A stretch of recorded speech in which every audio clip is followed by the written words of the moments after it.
সেটার ভিতরে একটা গরুতে আপনার 1500-1200 টাকা একটা খুঁটি পড়ে একটা গরু প্রতি। তাহলে শেডের ভিতরে যাইতে গেছে তো আপনারা কেউ টাকা দিচ্ছে কি কন? তো শেড পূরণ না করে তারা রাস্তার ভিতরে গরু বাঁধতেছে। শুধু কি আমার এটাই নির্দেশ না, ওখান থেকে শুধু এইটাই নির্দেশ? আপনি আমাকে বলেন। আমি দেখেন জিজ্ঞেস করেন কে টাকা দিছে না দিছে। আপনার একজন বসেন এখানে গরু বাঁধেন, একজন বসেন এখানে বাঁধেন না। আমি 2800 টাকা দিলাম বললে এই জায়গাটা আমি আপনাকে করে দেবো, এই বাবদ আপনাকে 1000 টাকা দেওয়া লাগবে।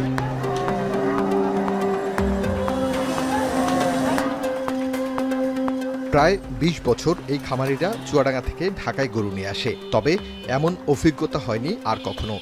ঢাকা শহর প্রত্যেক বহুত হাট করেছি, কুমলাপুর এত বড় বড় হাট, সেখানে কোনো শেড নেই। তাহলে হাটটা একবার তুলে দিতে হবে না, আমাদের একবার হাটে আসতে নিষেধ করতে হবে। এ তো গেল গরুর হাটের ঠিক সামনের ঘটনা। উত্তরের গরুর হাটের ভেতরের কি অবস্থা? রাস্তা আসতে ঝামেলা হয়নি, এখানে ঝামেলা খালি এই হইতেছে, একবার বাদ্যের কায় আবার ছাড়িয়ে দেয়, আবার হরে। গরু প্রতি 20-1500 টাকা চাইছে। তার 30টা গরুর কত টাকা যায়? 1500 করে 30টা গরুর কতগুলো টাকা যায়? যেখানে লাভ সেখানে তারা লিল আছে।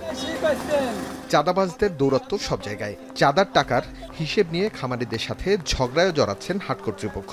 আজকে আবার টাকার কথা বলতে আসছিল, হাটের উত্তর মাথায় ওই টাকা নিয়ে ওদের সাথে একটা গোলমাল হচ্ছে। 2 টাকা কামার জন্য আসছে, এখন যদি মনে করেন থেকে যদি 1500 টাকা নেওয়া হয় তাহলে এরা কি লাভ করতে পারবে? আগেই ঘোষণা দেয়া আছে গরু বিক্রি হলেই গুনতে হবে চাঁদার টাকা। পরিবর্তন হয়েছে চাঁদার ধরন। এখন রাস্তাঘাটে আর চাঁদাবাজরা দাঁড়িয়ে থেকে ট্রাক থেকে গরুর জন্য টাকা নেন না, খোদ হাটের মধ্যেই প্রতিটি গরুর জন্য যারা গরু নিয়ে আসেন তাদের গুনতে হয় 1 থেকে 1500 টাকা। কোনো কোনো ক্ষেত্রে এই টাকার পরিমাণ 2000। এটি উত্তরার এই হাটের গল্প। চলুন জেনে আসি অন্য হাটগুলোর অবস্থা কি। তেজগাঁও গরুর হাট।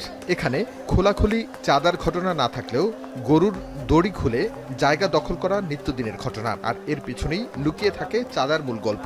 আমি গরু এই জায়গায় বাঁধতেছি, আর একজন বললো যে জায়গায় আমি গরু বাঁধবো, আমি জায়গা দখল করবো, সেও চেষ্টা করে। বলছে টাকা ওই ডিস্ট্রি করতে এসে গরু আমাদের কাছে 1000 কথা কইছে। হাট মালিক জোরকে লাভ নিতে পারবে না ব্যানার থাকলে। চাঁদাবাজরা হয়েছে সিন্ডিকেটের মার্কেট সদস্য, তবে প্রশাসন বলছে জিরো টলারেন্স নীতিতে চাঁদাবাজদের দমন করা হবে। ইতিমধ্যেই তালিকা তৈরি করা হচ্ছে, নেওয়া হচ্ছে ব্যবস্থা। ঢাকা মেট্রোপলিটন এলাকায় এই ধারে কোনো চাঁদাবাজি করে না, কাউকে রাস্তায় দাঁড়াতে দেবে না।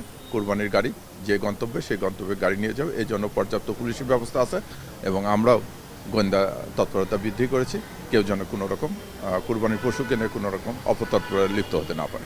আমাদের যে তালিকা ছিল প্রায় 1100-র মতো, এই তালিকাভুক্ত 195 জন, এবং এই তালিকাভুক্তদেরকে যারা সহায়তা করে এইরকম আরও 375 জন চাঁদাবাজ আমরা গ্রেপ্তার করেছি।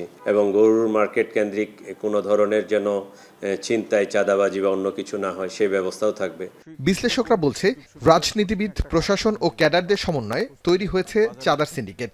গোড়া থেকে না ধরা গেলে থামানো যাবে না চাঁদাবাজি। মাঠ পর্যায়ের চাঁদাবাজদের তালিকার পাশাপাশি এটাও মানুষ দেখতে চায় যে যারা এই মাঠ পর্যায়ের যারা চাঁদাবাজ, সে কার কথায় চাঁদাবাজিটা করছে, তার এই চাঁদাবাজির পিছনের শক্তিটা কে, তাকেও তালিকা করে তাকেও আইনের আওতায় আনা প্রয়োজন।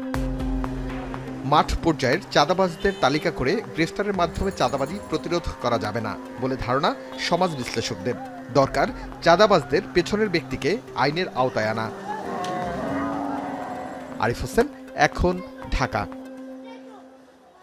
72 ঘন্টা ময়েশ্চার লক সমৃদ্ধ লিলি বডি ওয়াশ, শিয়া বাটারের গুডনেস স্কিন রিপেয়ার করে রাখে সফট ও গ্লোয়িং।